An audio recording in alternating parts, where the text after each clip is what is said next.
Right, it is 5:30. I'd like to call to order our regular meeting of the Fargo Board of Education. Please, if you are able, stand and join us in saying the Pledge of Allegiance. I pledge allegiance to the flag of the United States of America and to the republic for which it stands, one nation, under God, indivisible, with liberty and justice for all. All right, Mr. Clark, I understand that you would like to make a motion before we move forward. Yeah, I'd like to pull from the consent agenda to move the human capital actions along with the human capital addendum to the business section. Do we have a second? Second. Okay, moved by Mr. Clark, seconded by Ms. Christensen. Any discussion? Okay, all in favor, please say yes. Yes. Yes. Any opposed, same sign. Okay, thank you. Motion carries. So moving forward, please note that that has been removed from the consent agenda, but I would look for an overall approval of the agenda. Look for a motion. Yes, Ms. Nelson? I move approval of the agenda with the HR addendum, the amended agenda with the HR addendum. Thank you. Second. All right, moved by Ms. Nelson, seconded by Ms. Day. Any discussion? All right, all those in favor, please say yes. Yes. Any opposed, same sign? All right, motion carries. Next, we'll move on to our recognition of the audience. At this time, the board will hear comments from the public. We ask that each speaker who has been signed up to address the board state their name and home school district for the record. Speakers must refrain from using this forum to criticize or complain about a specific employee or student by name. Vulgar or profane language will not be tolerated. The board is interested in your comments and will listen carefully, but is not obligated to respond to or debate issues in this forum. This evening, 2 speakers have signed up to address the board. Each speaker will be allotted a maximum of 3 minutes. Upon conclusion of the allotted time, a chime will sound and the speaker is asked to conclude. If necessary, a final chime will sound 15 seconds later, signifying the end of the speaker's time at the podium. I will now call our first speaker to the podium, who is Kristen Archbold.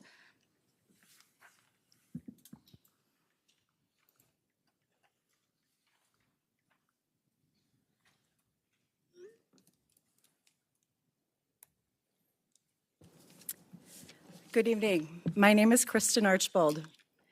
Knowing the long-range facility plan was being voted on tonight by the school board, I felt compelled to speak up on behalf of the students and community of Madison Elementary School. I have been employed with Fargo Public Schools for over 10 years, with all my time at Madison Elementary School in the office. Being as discreet as possible to ensure the dignity of our families and student population, I want to mention a few items that I do not think the plan acknowledges. Those of us at Madison Elementary are keenly aware of the levels of poverty and traumatic situations most of our students have had or are experiencing. Staff are highly trained in our responses regarding these matters. You would not believe many of the situations that our families of our students right here in Fargo withstand, and what many of our students have been through would break you.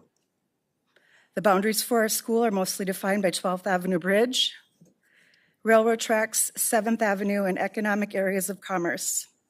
Without an elementary school in this area, there would be no sense of community, and the youngest will be the ones most impacted. I am a native of North Fargo, and Fargo is known for its neighborhood schools. I attended Longfellow, Ben Franklin, and graduated from Fargo North. My children attended Washington, Ben Franklin, and also graduated from Fargo North High School.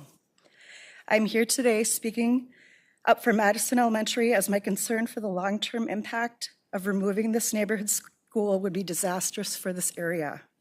A brand new building does not necessarily provide an equitable opportunity when in fact it inconveniences those struggling the most. Thank you. Thank you very much. Our next speaker is Devin Stachinsky.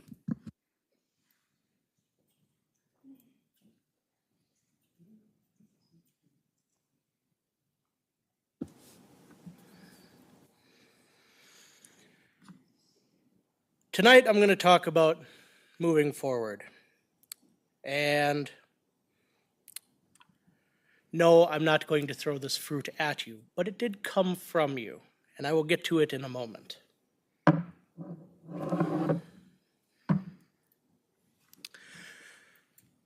Over the last 2.5 years, I've gotten to know a great deal about this school district. And it's no surprise to me that in your eagerness to help every student possible in whatever manner you perceive to do so, that you really skimp on the quality of helping the students. Case in point, this can of fruit cocktail you see before you. Now, at the end of the school year, for some strange reason, every year, my daughter comes home with a bag full of non-perishable, what have you, stuff. Cereal bars and what have you. I don't know why. I usually just take it and I just donate it because I'm like, I don't want this, and she gets better nutrition than that. But this particular can that she got expired on April 24th of this year and was given out at the end of the year. So, again, in your quest to aid as many students as possible in whatever you think that means, you're sorely lacking on the quality of it. It shows in your metrics, and it shows in this can that you've sent home with my daughter for some unknown reason. I don't know if it's because she's on an IEP and the district thinks that kids on IEPs are going to miss a meal or something. I don't know. I don't understand your thought process 90% of the time. And most of the voters don't either, which is why they don't even come and bother to talk to you, because you're not going to respond to them anyway. So, my thought entitling on the sign up moving forward, I'm glad to be moving forward out of the district to the second best district in the state. I'm going to enjoy Enderlin, and I'm sure my daughter is too, because it's going to be a lot better than her staying here. Okay, we'll move on to the report section of the agenda. I don't believe anyone from the FEA is present, so we will go to the administration report. Thank you. The only report that I want to share today was a great day in Fargo Public Schools. Today was a day of our Educational Justice Summit, which was last year we started when we had our federal relief funds. We provided a day of social emotional learning opportunities and professional development for our staff, and it was really well attended. And some of our staff had requested that we repeat that process, even though those federal funds can we don't have those at our disposal anymore. We decided to continue that day of professional development this year, but we switched it up a little bit. Our Strategic Initiative 2 team, our educational justice team, actually decided to have the entire summit be as facilitated and led by students as we could. We partnered with Moorhead Area Public Schools, and it was a student-led summit that focused on a sense of belonging, that focused on academic outcomes, that focused on closing achievement gaps for all of our students. In fact, 2 keynote speakers were current high school students of ours, and including the breakout sessions were all led by students as well. And it was just a very well attended, but also just a very powerful day of learning. So just incredibly proud of our district, the work that we do for our students, and the opportunities we continue to give them to have a voice in their own education as we move forward as well. So I just wanted to acknowledge that.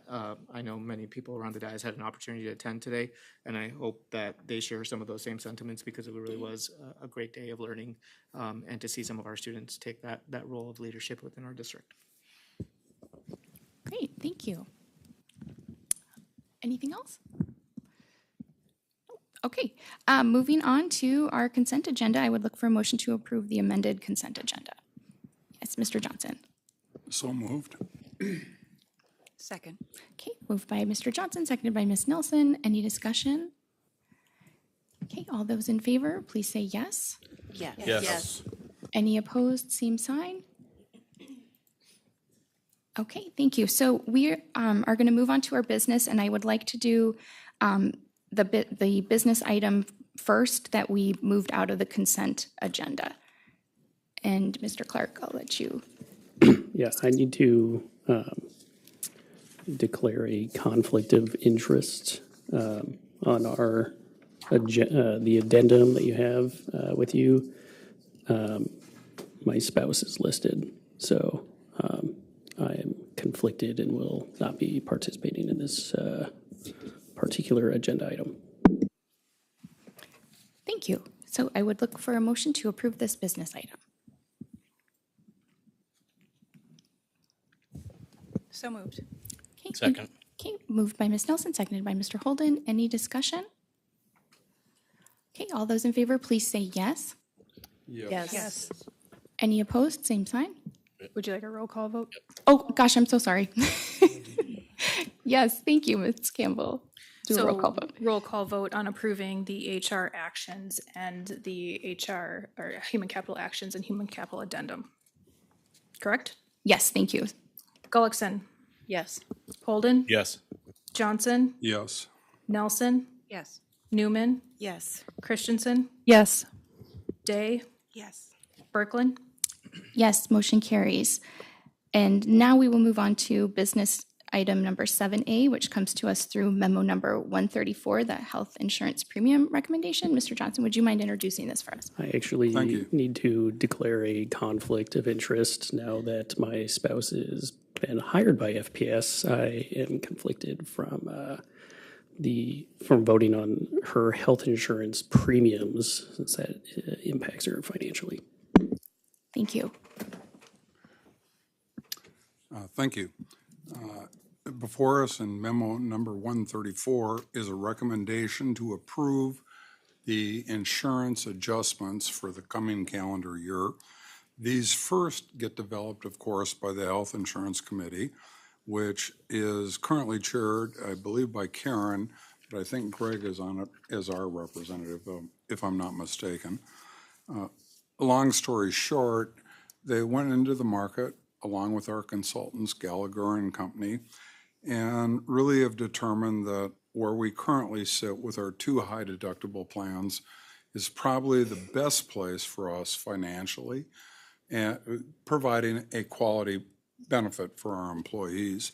So their recommendation was that we would accept a 5% increase from the overall perspective of the district and maintain our current HSA contributions, which are $1,000 for single, $1,250 for single plus dependent, and $1,500 for those on family, to help with that high deductible plan that is now put in place.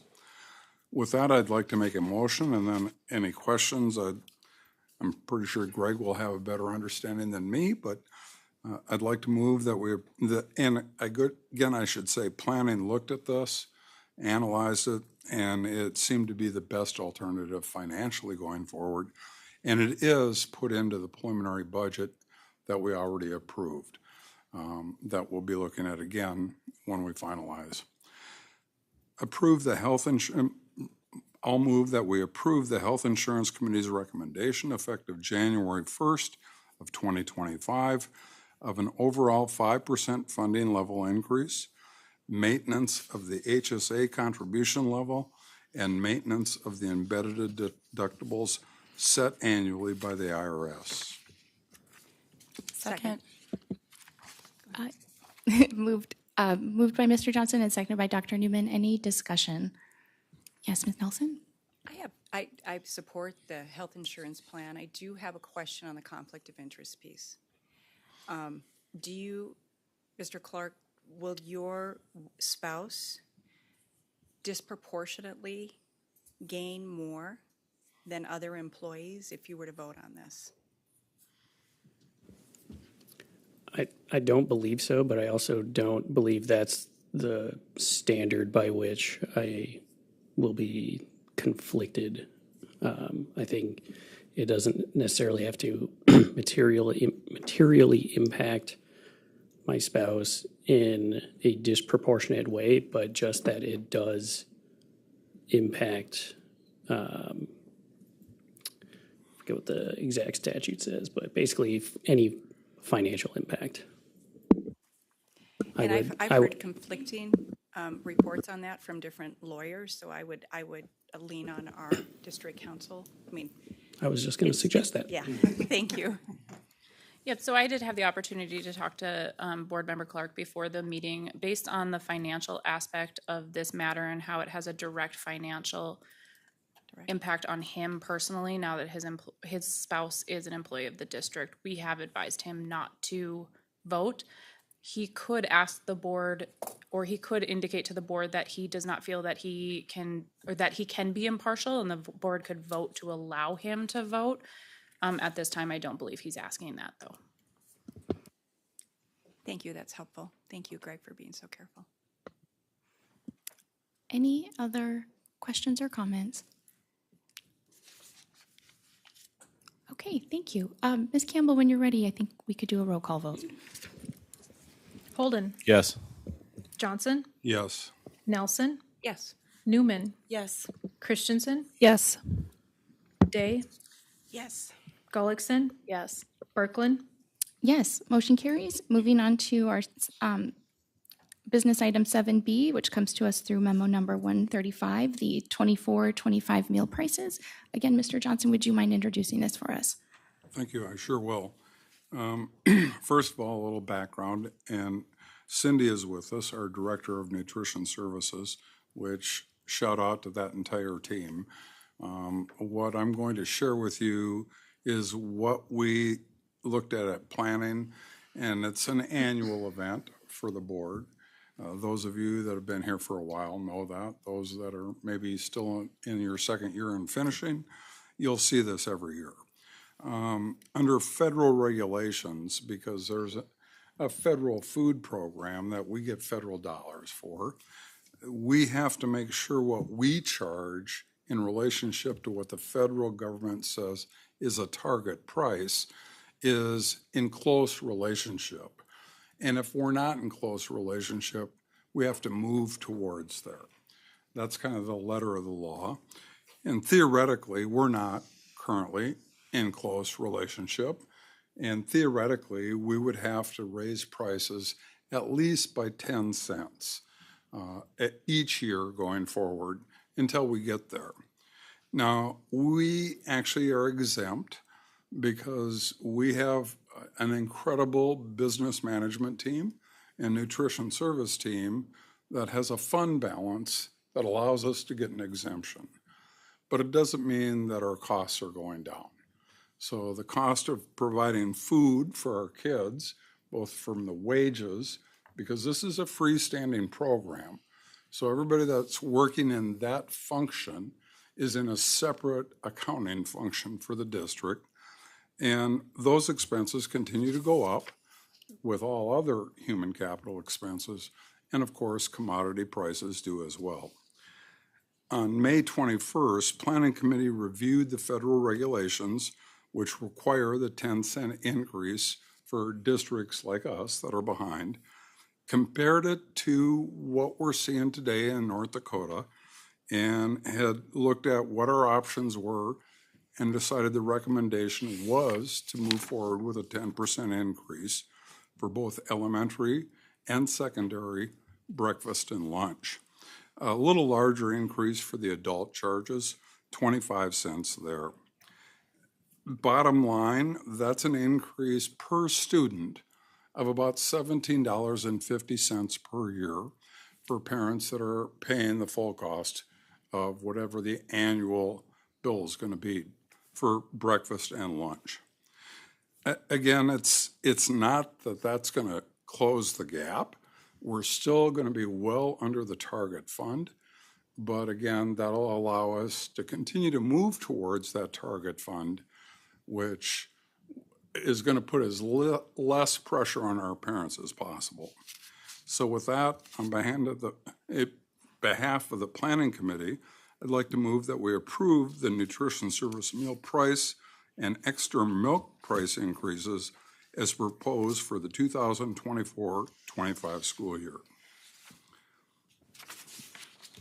Second. All right, moved by Mr. Johnson and seconded by Mr. Holden. Any discussion? And any questions, I again questions. would encourage Cindy maybe to come to the podium if she would, because she is the person that really understands this system well. And it's her team that really does this. But no questions? Mr. Clark?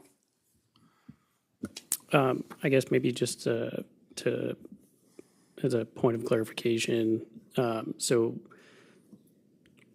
we charge less than what the federal government suggests we should be charging, and we charge quite a bit less than what the federal government says we should be charging. And $1.10. yeah, and my back the envelope math shows that this increase that we're proposing is still a smaller percent increase than what we expect food prices, or what we know food prices have gone up in the last few years. So just making sure I'm understanding correctly that we're raising our prices, but we're not even keeping up with inflation, and we're still like 30% less than what the federal government is recommending we charge. I think that is correct. I don't- Cindy, correct me if I'm wrong there, but I believe we're still well under. And this will probably, I mean, right now we have a big enough fund balance. Quite frankly, I think we're going to have to go up 10 cents every year for quite a while, just because that's the rules the feds have put in place. Right, and I think we discussed this at planning, that if we don't increase it now by 10 cents, we may be almost forced to dramatically increase it by like 50 cents or more in later years to catch up. Yeah. I think I saw Mr. Holden's hand up first. As I stated in planning as Jim stated, this is a yearly thing, and it's a struggling yearly thing for me, who thinks, and I'm assuming I'm not alone, that thinks that number should actually be zero. But to piggyback on what Greg was saying, I'd like to also point out too that in the chart we're well below the statewide average for the rest of the school districts in the state as well. So Correct. Yes, Ms. Nelson. Yeah, I just want to make sure I'm correct here. So we have to adhere to a certain percent or a certain charge from the feds because we participate in a free and reduced federal lunch program. And if we did not, we would lose those federal funds, and families would pay the full cost, and they wouldn't get reduced free lunches. Well, that would be a different decision. If we don't comply with the federal program and we don't get the federal funds, there is no extra funding for the free and reduced. Okay. It would be a district decision to then decide that'll be a burden we put on the family versus come out of the general fund, which it could. If I'm a citizen in the community as this is developing, I'll be at the podium yelling loud and clear, this is a bad, bad idea.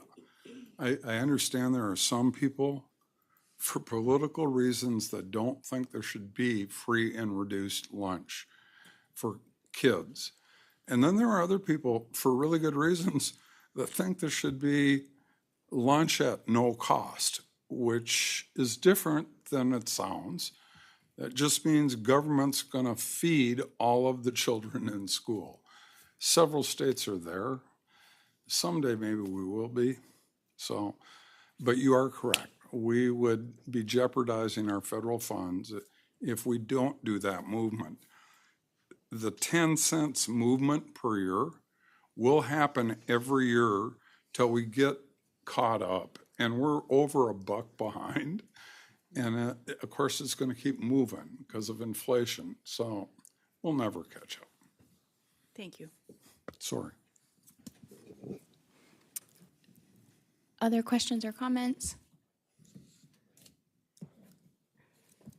Okay, thank you very much. With that, Ms. Campbell, would you please call the roll? Johnson, Yes. Nelson, Yes. Newman, Yes. Christensen, Yes. Clark, Yes. Day, Yes. Gullickson, Yes. Holden, Yes. Berkland. Yes, motion carries. Moving on to item number, yes? Cindy, thank you for letting me just steal your show. Yes, thank you for coming, You're Cindy. the best. Okay, moving on to item number 7C, the assignment of the canvassing committee, which comes to us through memo number 136, and I will introduce it. On July 9th, 2024, the board will do the annual reorganization of the Board of Education, and officers for the 24-25 school year will be elected.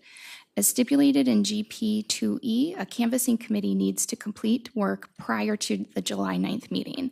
And this policy states that the annual organizational meeting of the board will be held at the first regular meeting in July.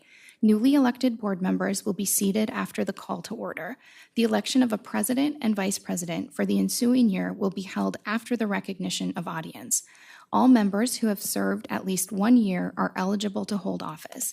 A canvassing committee consisting of governance committee members not serving as officers of the board will present a listing of all board members willing to serve in the capacity of president or vice president. Nominations may also be made from the floor. An election of each position will occur by signed ballot.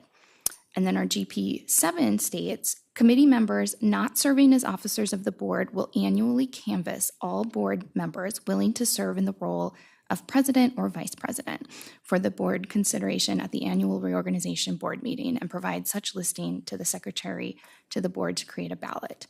Mr. Johnson, Ms. Nelson, and Dr. Newman fit within that requirement and will serve as and I'm proposing that they serve as the 2024 canvassing committee, and having Ms. Nelson chair that committee as she will be a returning board member on July 9th. So with that, I would look for a motion to approve. Yes, Ms. Christensen. I recommend that Jim Johnson, Robin Nelson, and Tracy Newman serve as the 2024 Canvassing Committee as stipulated in policy, with Robin Nelson serving as chair of the committee, and report their findings to Anne Marie Campbell by June 26th. Second. All right, moved by Ms. Christensen and seconded by Ms. Day. Any questions or comments?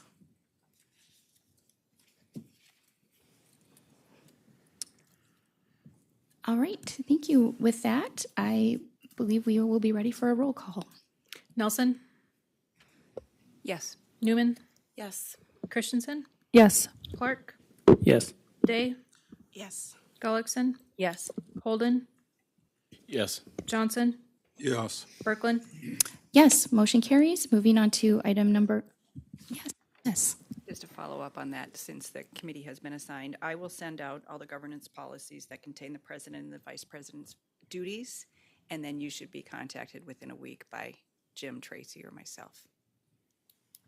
Thank you. Thank you so much.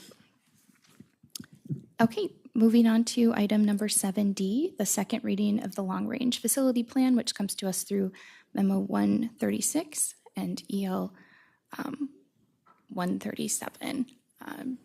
Dr. Gandhi or Mr. Hand, I will allow you to introduce this. Sure. President Berkland, members of the board, I'm going to be pretty brief today as we've gone through this plan now at the last board meeting and at the workshop prior to that.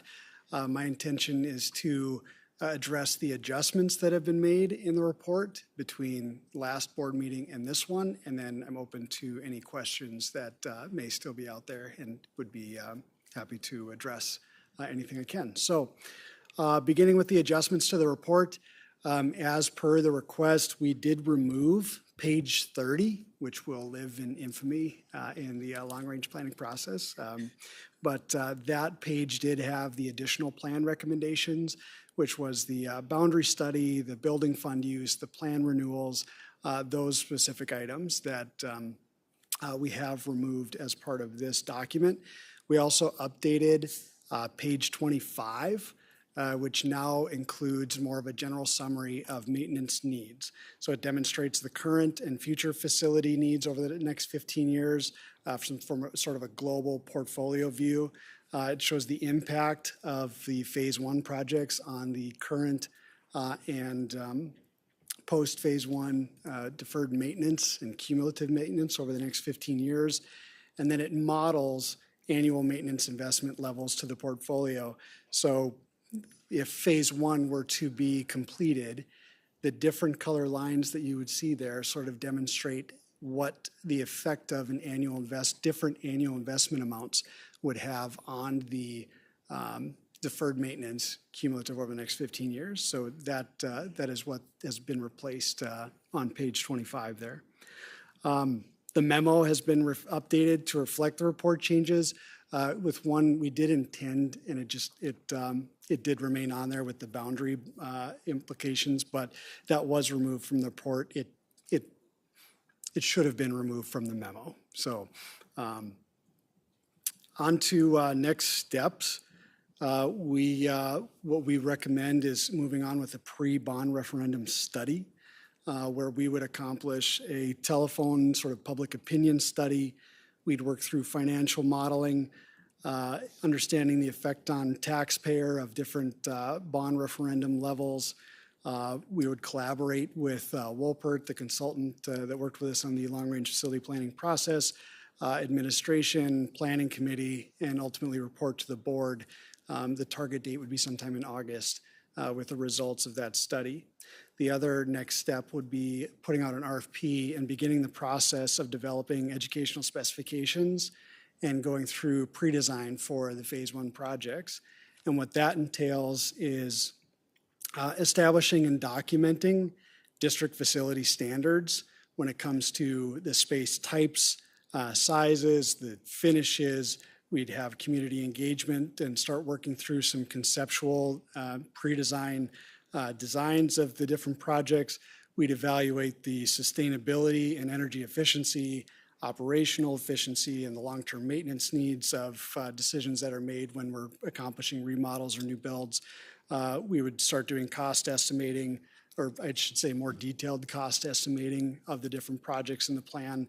We'd work through scheduling and phasing, go through site analysis, further define the programming of the different projects, and talk about the feasibility of remodel versus rebuild and some of these major actions.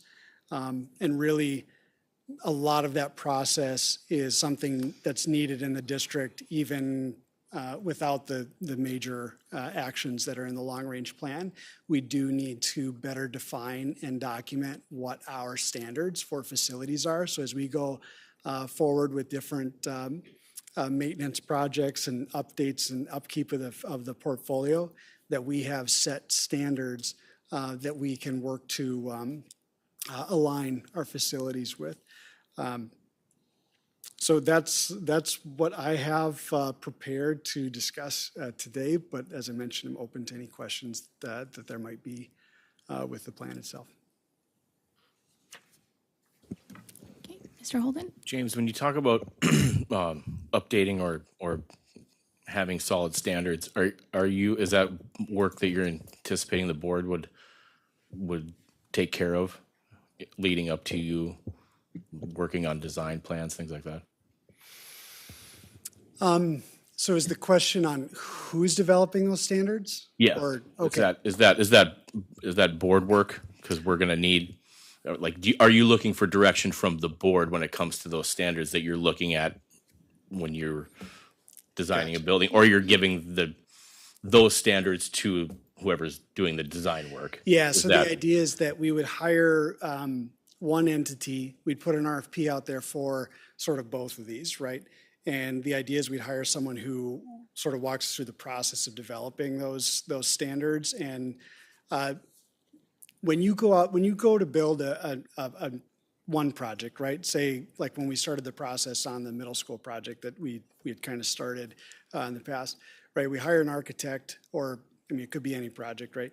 You hire an architect, and the first step that you take is a pre-design effort where you work with the architect and the facilities folks and maybe principals, teachers, could be board members, community members, and you start to work through like what is an adequate school? What does it look and feel like? What are the space adjacencies that are required? What is our philosophy on energy and sustainability, and that balance of investment up front to save on energy costs down the road? All those types of considerations. And the idea is that if we can do this in one concentrated effort to set those standards for the district, that we then save a lot of time and we have a much more efficient process moving forward as we start to move forward with it, whether it's the different actions in the long-range plan or even if we're doing a chiller replacement or some sort of HVAC update on a building, right? If we have this standard of, when it comes to energy efficiency, we believe, one way to put it as far as energy, for example, is maybe we want to target a LEED standard that says basically is a milestone to reach where you take different steps and initiatives to get to more, say, like, some of the buzzwords around is carbon neutral, but there's different things where you evaluate, do you go with like geothermal like we have at some of our buildings or do you not? But it's really taking that opportunity to evaluate like what's the right fit for our district with all those. And so that when we go forward with different, whether it's a maintenance project or it is a major action that's in the long-range plan, that we already have those set and established. So those processes should go much shorter, which should actually reduce, if we were to go forward with phase one, over the next 5 years, it would reduce the amount of time and effort and energy it takes to get those projects started because we already create the sandbox, right, for an elementary school, for an architect of record to play in. We say, here's our standards, here's our specifications, here's what we need in a building. Now you can play in that sandbox and I don't think that at the end of the day when we develop that we're going to want every building to look exactly the same, whether it's matching neighborhood characteristics or other elements of a building. It's not that all of our buildings should look and feel the exact same, but there are certain guidelines that should be in place to ensure that we're providing an equitable experience across the district, and that we're also making decisions that have a positive impact in the long range maintenance of a facility, right? A lot of things can look really good when you're in the design phase, but when it comes to actually the cost and effort to maintain some elements, it's just really good to have that process gone through, and it would be a living document or a living effort as well, because things change, right? Geothermal is a lot different today than it was a decade or 20 years ago, but at least having that standard and then being able to evolve it as we go would be a huge first step. And then on the pre-design effort, it really would be that deeper dive into each of the major actions, which we wouldn't have to do all at one time. If we are prioritizing certain projects, we could start with those. But I think having that consistent entity working through that gives us the flexibility to, if we decide we want to move forward with something, we can have the information, we can have good detailed cost estimates, some conceptual design. We can start to work with, the neighborhood or the school community to start to identify like what does the right fit look like for, these different actions moving forward. Yes, Dr. Newman? Yeah, thank you. I just want a little point of clarification. I think you sort of addressed this, but the current memo does not exactly match the plan. So you made reference to page 30 that was removed. So now that I see it, phase 3 is only really discussed on page 29, but the current memo is still recommending we do a district-wide boundary study recommendation. Yeah, that really should have been taken off the memo. Okay. So we're voting on the plan that does not include that. Yeah, I spoke, we caught this after it got sent out, and actually I spoke with Anne-Marie, and I actually asked her, like, what's the right way to address this? And basically it will be captured in the minutes that that was intended to be taken out of the memo. Got it. It is removed from the plan. So Thank if you. you vote Okay. to approve the plan, that the boundary study recommendation is not included in the Okay, plan. I mean, it may be that's needed in the future, but that's for a future board to decide once we're in phase 2 or 3. or Yes, whatever. Okay, yep. thank you very much. You're welcome.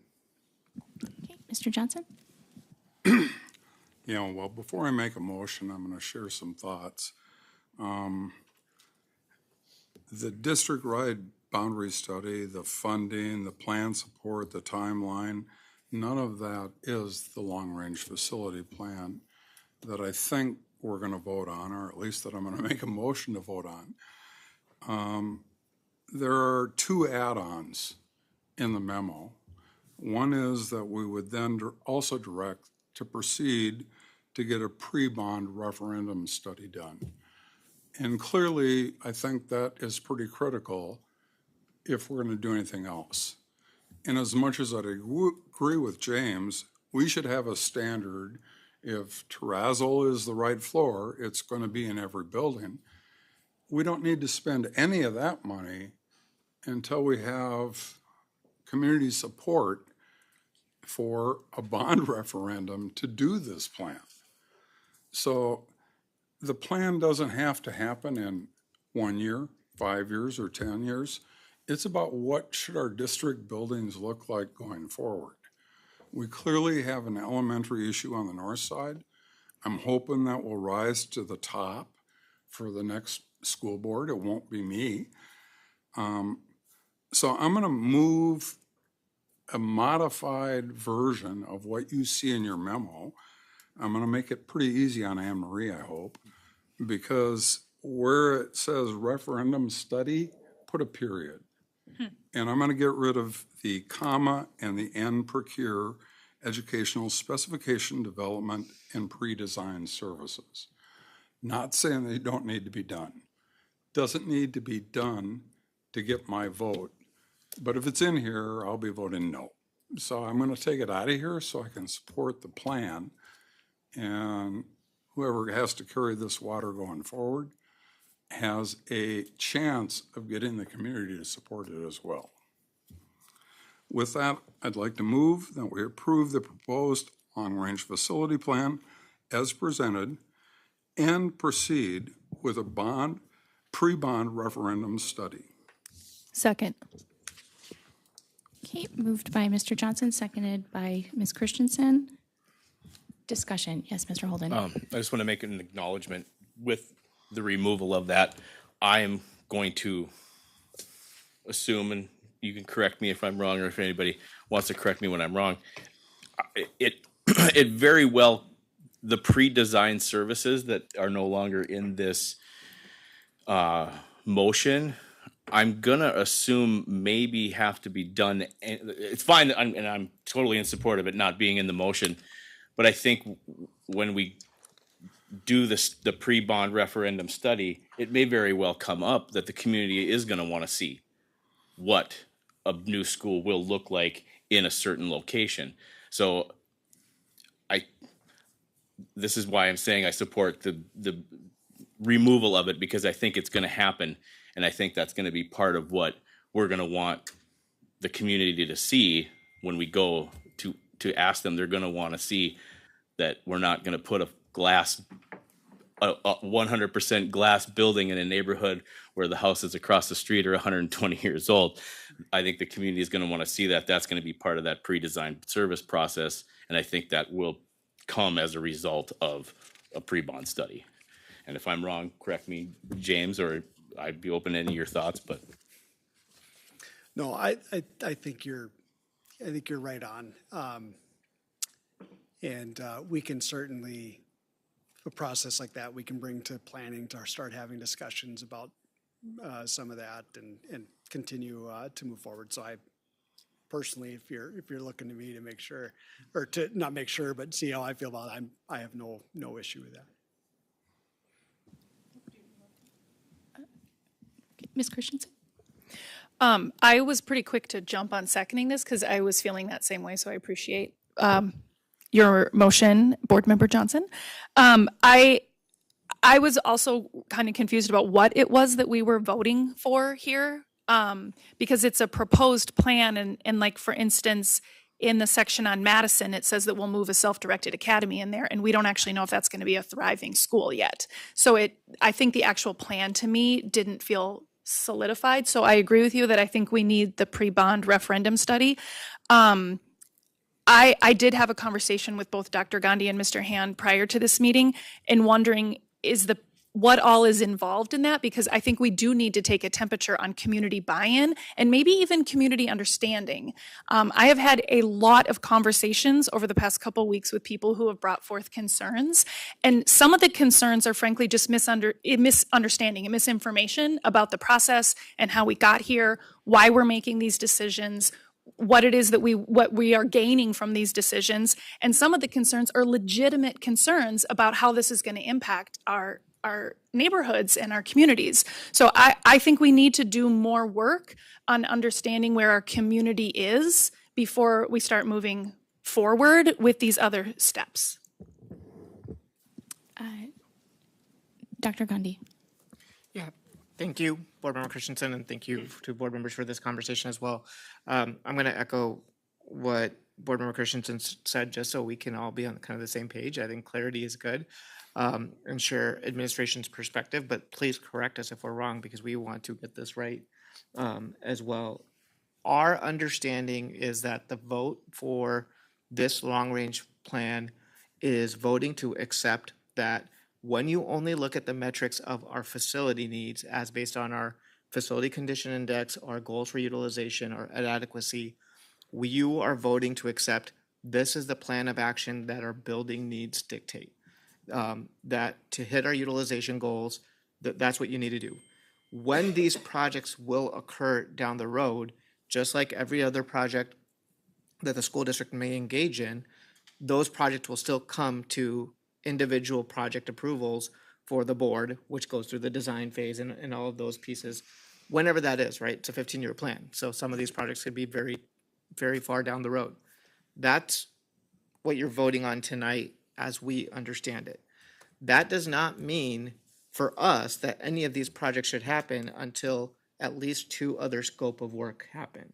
So to me, the second scope of work is, okay, if a building decides, if our building condition determines that a building is not the best building because of the physical facility itself in that community, we still then have to dictate if we change, alter, or remove that building, what is a community impact? We just made voting tonight makes a decision based on the building impact as the physical facility impacts the students.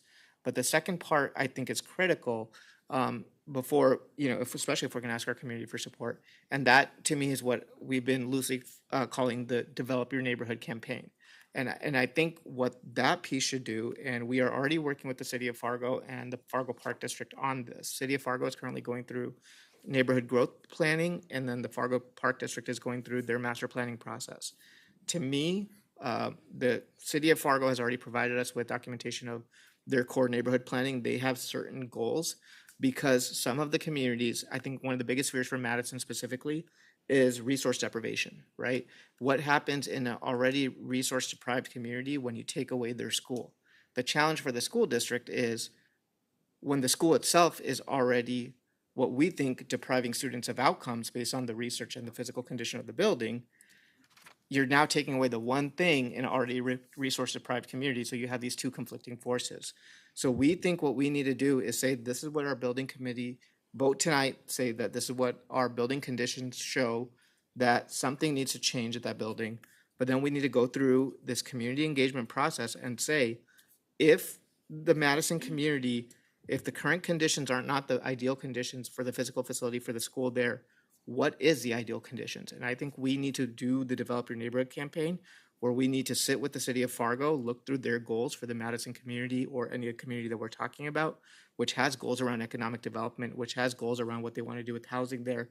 We need to engage with a urban planner and or a community facilitator to have that conversation and say, if the school district's goals say that this school as it is should not be here today, what else can we put here as a community health service or community service to still hit the goals that this community and this neighborhood has for that?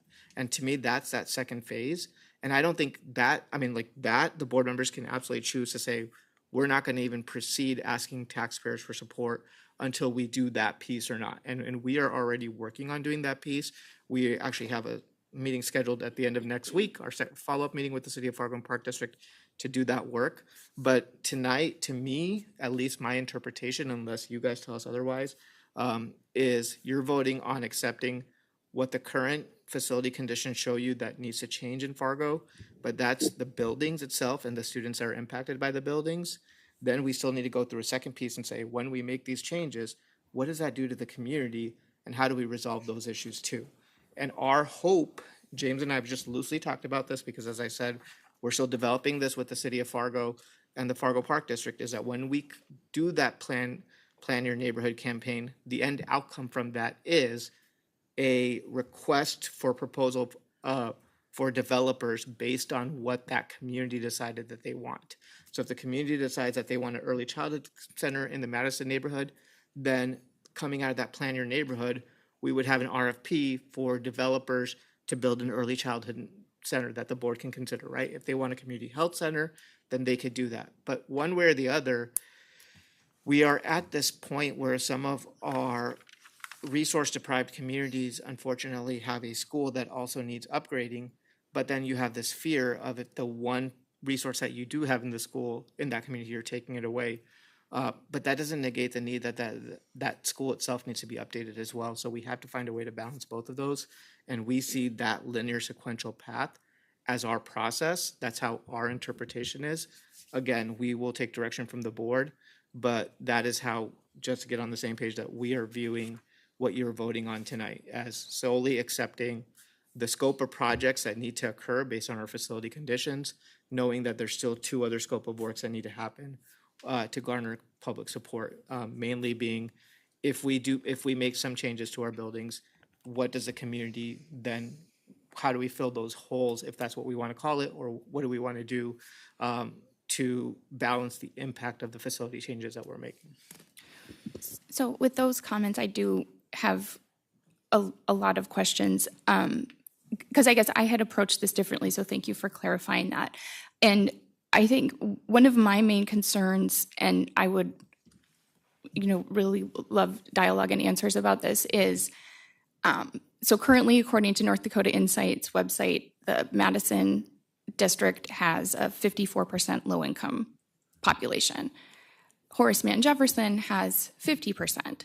And so my concern is that we're combining these schools together, and when I look at those numbers, it doesn't feel like enough of a trade-up for Madison.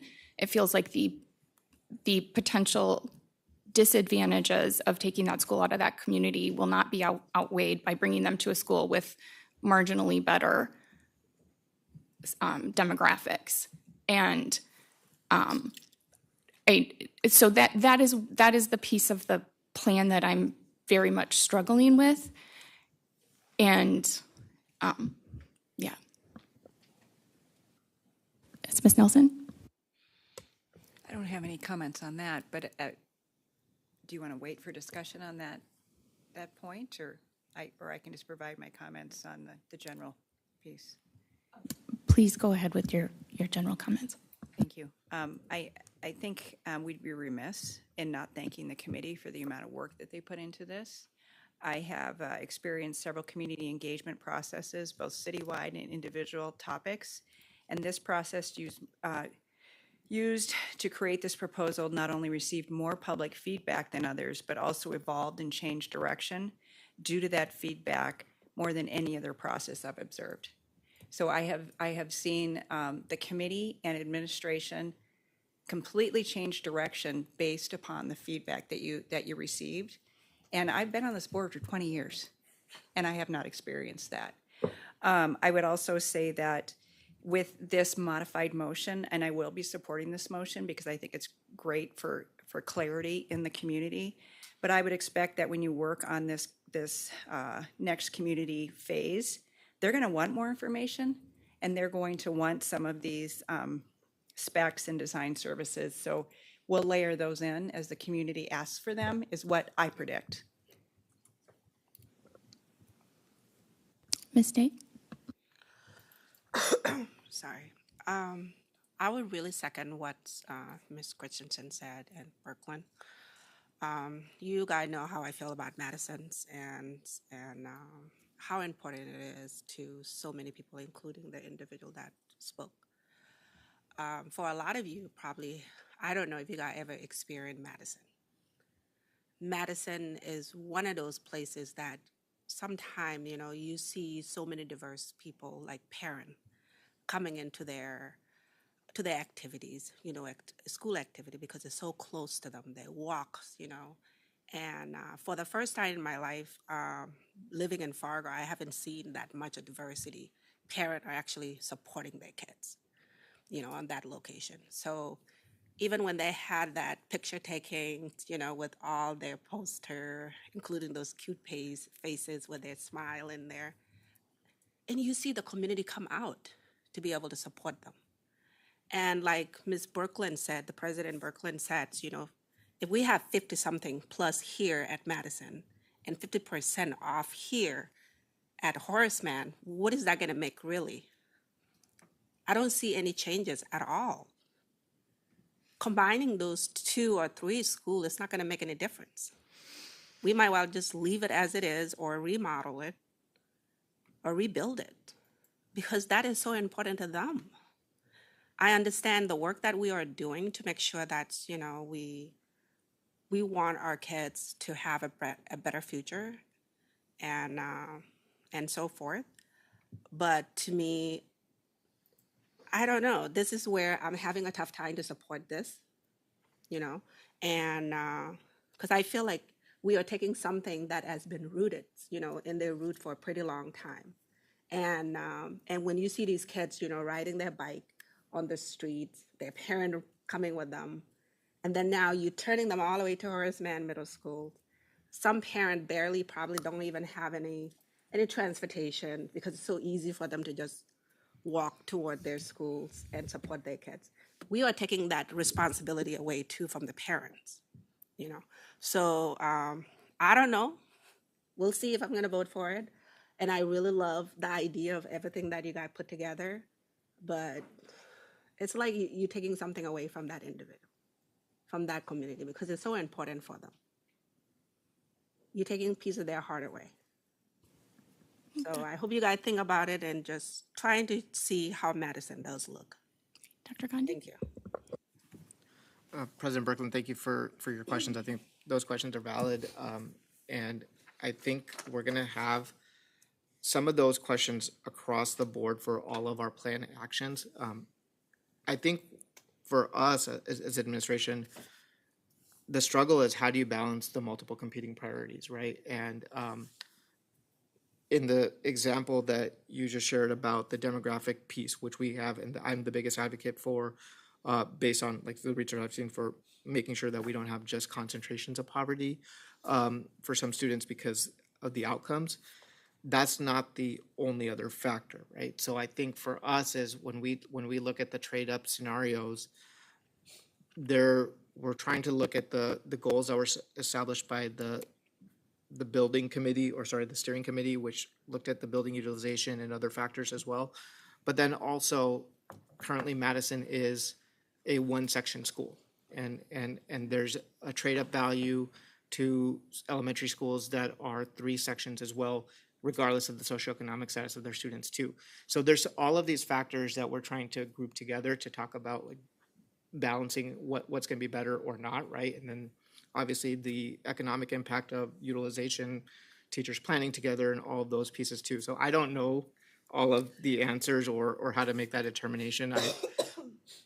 I will share one perspective, and maybe my perspective here is wrong, and please share that to me too. I try to think about how do we maximize opportunities for students or provide more services. And I understand the neighborhood impact of a school going offline. So I fully recognize that. My mindset is that currently in some of our most impoverished neighborhoods, we have one elementary school. That is one resource that is there in that school. If you take away that resource, then yes, that community is left with no other resources there. But that current resource that's in that school, physically the building condition and based off of the amount of sections and other pieces, to us is not the most conducive to the outcomes that we want for our students. So I view if our Madison students get an upgrade by going to a consolidated school with more, if there is more of a mix, because I think some of the pieces for the socioeconomic mix will also be dictated based on the boundaries of the board dictate. So I think we can't have hard numbers until we know what the boundary study is going to do. But with more sections, it's a newer building, then yes, they have an upgrade on the school, but the community still has that loss. But now if we can come in and work with the city of Fargo and the Park District and say, what's another community resource that we can put in to the existing site of the school, which this board has the authority to do because we own that site, then I view that as a 2-for-1, because currently the Madison community just has a school. But if the long-term vision because of this becomes a school and a community center, a school and a public health center, a school and an after-school tutoring program, whatever comes out of the plan for your neighborhood, it would be an and to the benefit of a new school. So again, perspective, right? But that's just the way I'm viewing it. When I talked about the goals for the city of Fargo and what this plan your neighborhood piece would look like, is these are some of the measures coming out of the neighborhood briefs from the core neighborhood project. And just like we as a district, you'll see that they have very specific targets that they're trying to hit over time. So I would think that the part of this Plan Your Neighborhood campaign would be creating a community task force of the individuals in the impacted communities and having them go through to hit these goals for the city of Fargo, to hit these educational goals that the school district has based on the long-range plan, if it's approved. What do we need to do, or what else can we utilize a space to be able to accomplish all of this together? The uncertainty here is going to be all of this is relative based on future action. Boards can independently vote or not vote for future actions that's in our plan, even if you vote for it today. The city of Fargo could set goals for residential permits. They could set goals for economic development, but we're always going to have to monitor and adjust as we go, because we don't know if these goals will come to fruition by 2029 or not, but we can at least work together as a partnering agency to try to do that if that's what their neighborhoods wanted to do as well. Yeah, thank you so much. No, that's really helpful for kind of the lingering doubts that I have. One other comment I did want to make is, so I went back and reviewed the survey results from January 2024, and in the open-ended comments, Madison was mentioned over 100 times, and I think there was one meeting that happened at 3 p.m. at the school, and I've heard from community members that this community might not be as adept at social media or checking in on the Fargo Public Schools website, so engaging that community might look different than engaging other communities, and I think we should really keep that at the forefront as well. Yes, Ms. Christensen. Sure. I'm appreciating this conversation, and I wanted to add that just to maybe clarify where I was coming from, I do think that the best thing for our students is for Horace Mann, Roosevelt, and Madison to be in one building. I think they'll have a more robust educational experience if they have more classmates and if they have more teachers and if there are more sections of each grade. We've talked about the benefits of that over and over and over again. What I'm saying, the reason that I seconded Jim's motion is because I'm not ready to move forward with the educational specification development and the pre-design services. I want to get a check-in on our community. I want to know what is their understanding and how do they feel about where we are, because I feel like that's going to tell us what work we need to start doing. And Mr. Holden? I want to agree with Board Member Christensen too. I think those students are going to have a better experience at Fargo Public Schools if they are together. And if I don't want to put Missy on the spot, but if you want to elaborate at all on what the positives of impact on students to have a school that has more than one section and more resources in it, I would totally entertain that. But before you do, if you want to, I also want to say that if we can't accomplish your 2-for-1 that you're talking about, Rupak, then we're not doing our jobs. There should be no reason why we can't offer our students the best education possible by thinking outside the box in a consolidation like this, and still keep vibrancy to a community in our city on property that we own.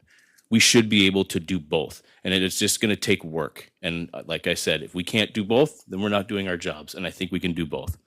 Sorry, go ahead, Missy. Well, I can, I can add a couple things. One, we do calculate school free and reduced lunch or poverty two different ways. It's by the census, and it's also by the paperwork that students fill in. And by our Title I numbers, Madison is a 77% poverty area, where Horace Mann Roosevelt is 50.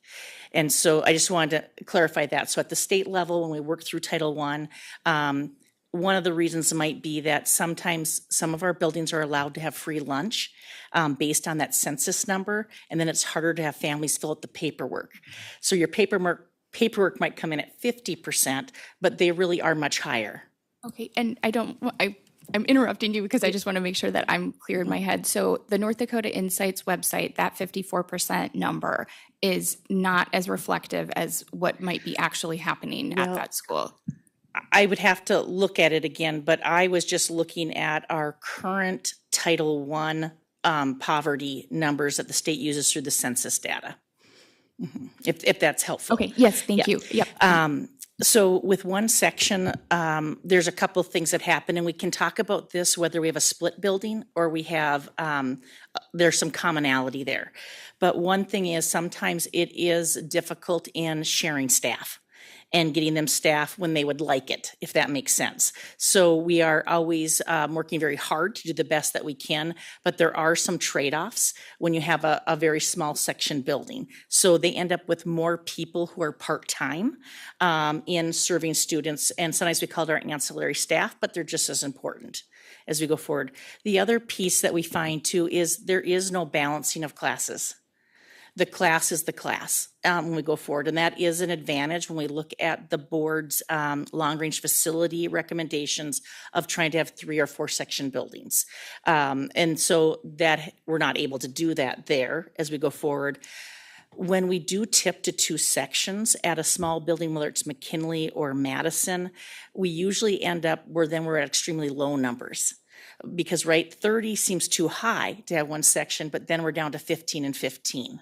And so those are just some realities that happen as we go forward, not necessarily bad at all as we do go forward. The other piece would be access to interventionists. So for a small building, yes, we're going to have them, but we have a smaller ratio. So just making sure that everyone gets them during the day is different than some of our other buildings, just accessibility.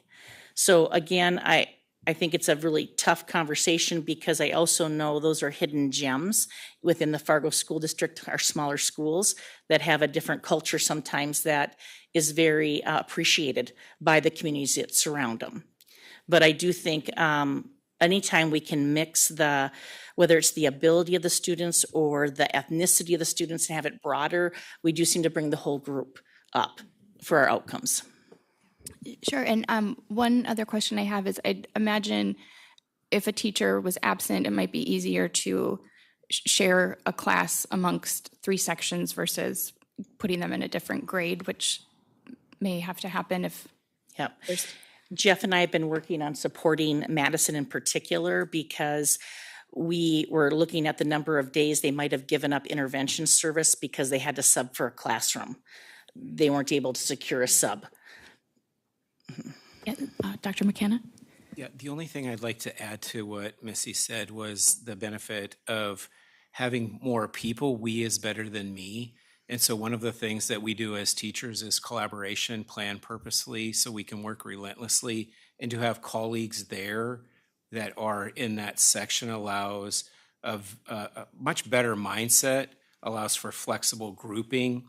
And that concept that when you look at schools that have high collaboration, they also have higher outputs. And so I just wanted to add that piece as well. Yes, Dr. Gandhi? And I just wanted to take a moment to circle back to your comment on the community feedback as well, because I'm grateful for that comment. I think, thank you for the board members that recognize the community input in this process. I do agree that this has been one of the most extensive, at least that I've seen, processes of involving the community. But I also strongly believe that we owe it to our community and our students to always be reflective and look at growth opportunities for us as well. And I think one of my own learnings, or our own learnings as a team during this process, has been that, yeah, like even our standard approaches that we use for engagement, there's still pockets of individuals that we weren't able to engage in this process. I know that we've had extensive conversations. We as a district, we were trying to move so quickly between some of the steering committee meetings and host one meeting. We know that moving forward, if we have to have some of these type of meetings, we want to do separate meetings for all of our staff if we have the ability to schedule that. We didn't do that. That was a learning experience for us. And so I say that to just share, whether it's the Madison community, whether it's other communities, I'll speak on behalf of all of administration. We are very open to other opportunities on how we can engage with the individuals that we missed out during this first process when we do the Plan Your Neighborhood. Sometimes we're blinded by what we don't know, and right, so we are open to that feedback, and that's also one of the reasons why when we do the Plan Your Neighborhood campaign, I think it's critically important that we get a facilitator that's ingrained in our community that knows how to engage in a variety of ways outside of the traditional mediums as the district are using. So thank you for bringing that to light, but also know that we're open to that feedback because we recognize that as well. Thank you. Oh, yes, Mr. Hand. If I may, one thing I wanted to mention is when it came to this particular topic, that the steering committee definitely took this extremely seriously, and it's a big part of the reason we added an additional steering committee meeting. It was just one of the most challenging aspects of the plan, and wanting to make sure that the recommendation was that trade up for students, right? That was the focus. You know, when we went out in the community and we got feedback and we did these focus groups, there were certainly other focus groups that had more people in attendance, or we heard more quantity of feedback, but quantity of feedback was not the determining factor of a pivot or an adjustment to the plan. It was whenever we realized that something was not a trade up, that was when you started to see adjustments being made. And in this particular instance, it just really was, at the end of the day, the option that made the most sense in the steering committee's eyes after a lot of time, discussion, processing, and process. So I just want to make sure that it does not get looked at like this was potentially not a concern or not taken seriously with the steering committee.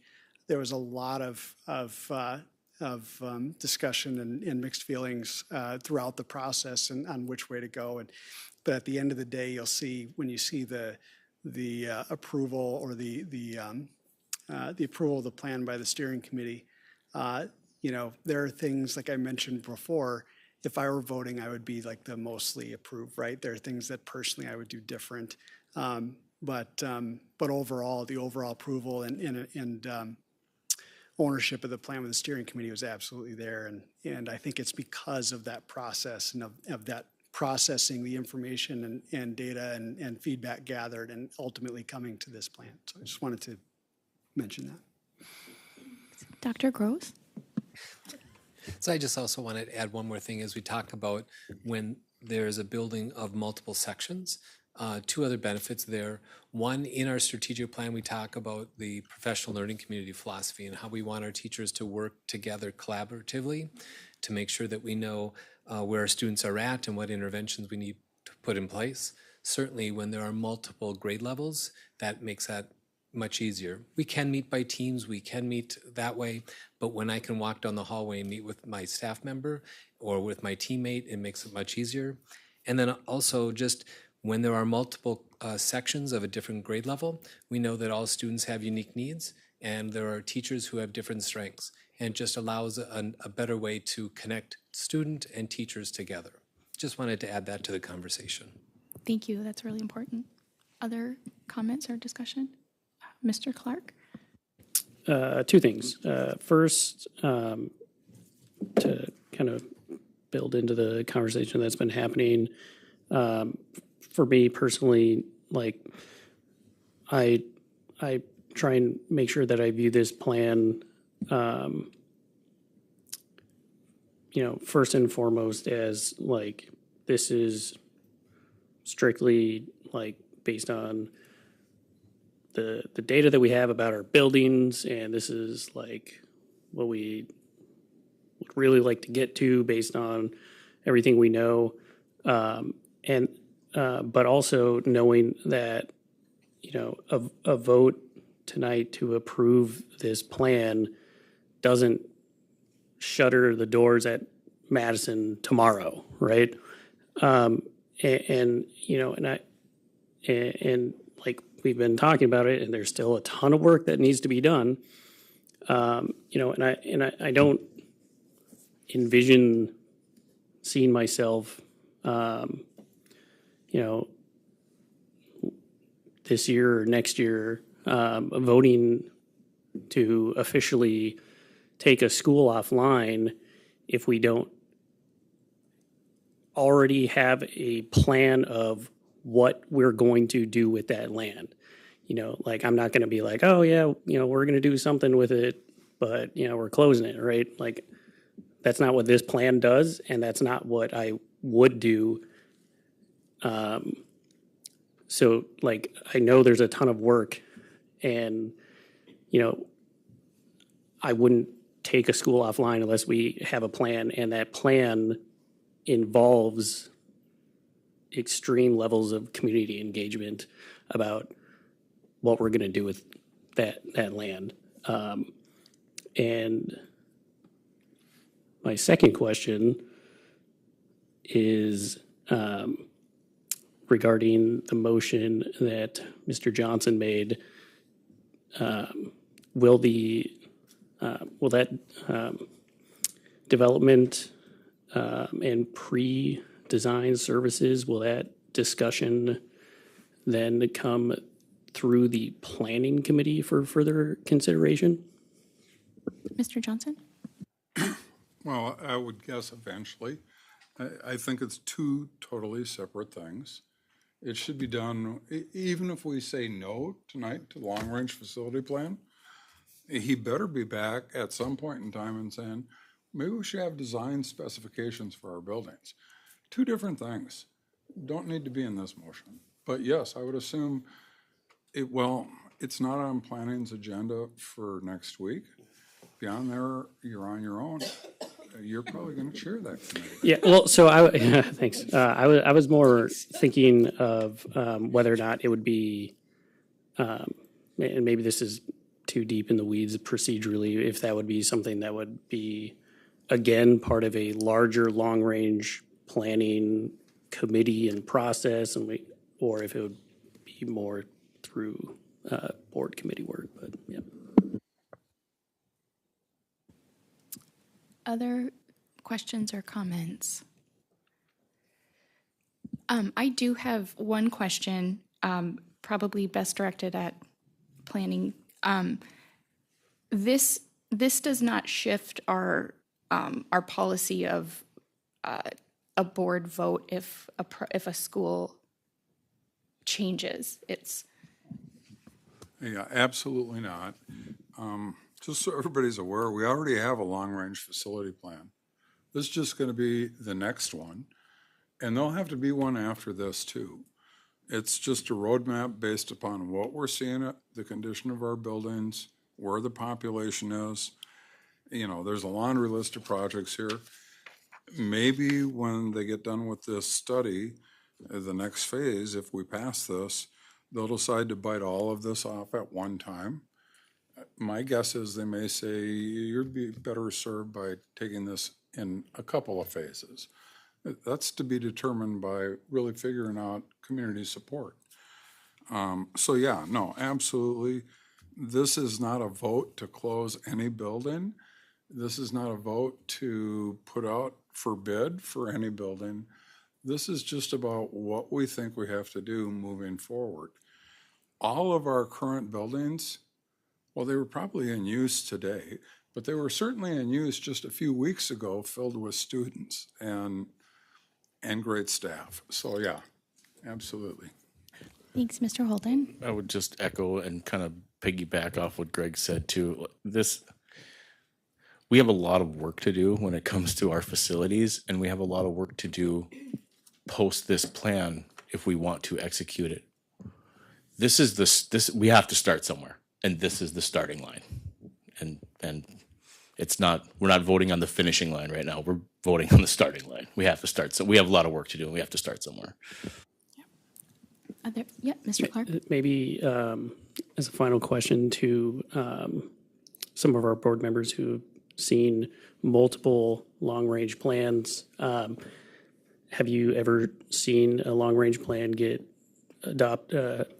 executed with 100% faithfulness? If the list here that I see on, I think it would be called page 3 of this document, if all of those things occur, I'll be shocked. Because some other need may show up sooner, okay? I might bring us all back to how we got here. This all started with a discussion about putting a new middle school out south because we know that's where our population trend had been growing. COVID came into the picture, lots of other things. Alternative delivery models are occurring with new opportunities for more students. So yeah, I'll be a little bit shocked if we could start at the top and check 10 years from now. But some of these need to be done sooner rather than later, for sure. Ms. Nelson? For history, I would say that we've never done this comprehensive of a long-range facility plan. Typically, we lay out the needs that we anticipate for the next 5 to 10 years, but we don't approve a plan of this magnitude, nor have we ever had to. We've always lived within the building fund's capacity. So this is a little bit different than we've experienced in the past. But even with those previous long-range facility plans, we approved every project individually. And that wasn't always 100%. But you need somewhat of a plan to be good stewards of taxpayer dollars.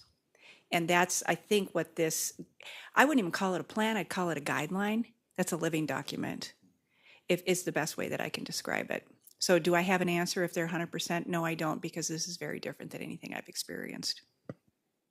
Dr. Gandhi? And just to add on there, I think it's just human nature to focus on the large scale projects, but the long range plan has two components to it: ongoing maintenance and the long going project, right? And the ongoing maintenance is what gets impacted by the long range plan or the large projects, because Mr. Hand and his team have to prioritize all of the facility requests that we have, and they have to do that while knowing that there isn't going to be a major project in the next year or two that might negate the need for that immediate fix, because that wouldn't be the best use of taxpayer dollars either. So, with brevity, the answer would be if there was a long-range plan that was 100% followed, we wouldn't have deferred maintenance. Sure. Other questions, comments, or discussion? All right. I think we are ready for a roll call vote. Ms. Campbell? You're voting on a motion that's on the floor that is to approve the proposed long-range facilities plan as presented and proceed with a pre-bond referendum study. Correct. Thank you. Newman? Yes. Christensen? Yes. Clark? Yes. Day? Yes. Gullickson? Yes. Holden? Yes. Johnson? Yes. Nelson? Yes. Berglund? Yes, motion carries, and we will move on to our board report section.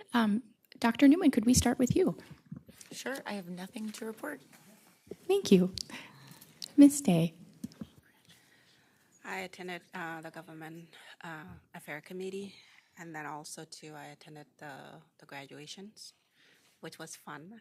I get to give my baby her diploma, even though she's no longer a baby. Mm-hmm. It's just like, I don't know. It hasn't hit yet, like she graduated, but I'm taking it step by step. So And I bet so many parents are too. So thank you. Yes, thank you. Mr. Holden. All I have is that to share that I had the honor once again to partake in Dakota High School's graduation. That is a different experience than the rest of the graduations. The opportunity to have an open mic at graduation makes it quite colorful, and it's a delight. And I'm glad that out of 4 years in this term, two of them I got to do Dakota.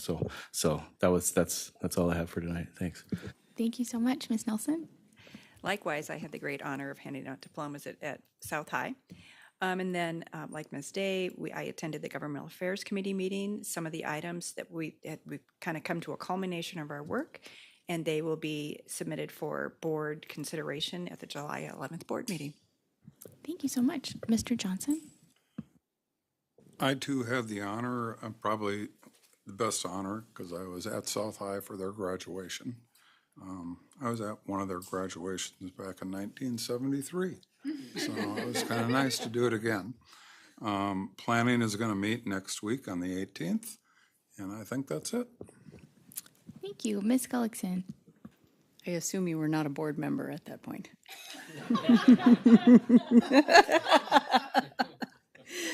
Oh, dear. I too had the honor of attending Davy's graduation, and my oldest daughter was also a graduate this year. It has not hit me. It will this fall when we load her off for college. 6-4, I attended the GAC committee meeting. I also attended the Title Funds public hearing, and then on June 5th, I attended the FPS Foundation meeting. Thanks. Thank you. Mr. Clark? Yeah, on the 30th of May, I was delighted to attend the GED graduation. That was at Dakota High School. And then on June 4th, I also attended Government Affairs Committee. Thanks. Ms. Christensen? I also attended Governmental Affairs on June 4th. On the last day of school, I visited Discovery, my liaison, for their 8th grade send-off, which was really delightful. And the day after that, I had a final check-in with Amy Herrick, the principal there for my liaison school, and it's just always wonderful to get to chat with her. And then I had the honor of handing all the North High graduates their diplomas.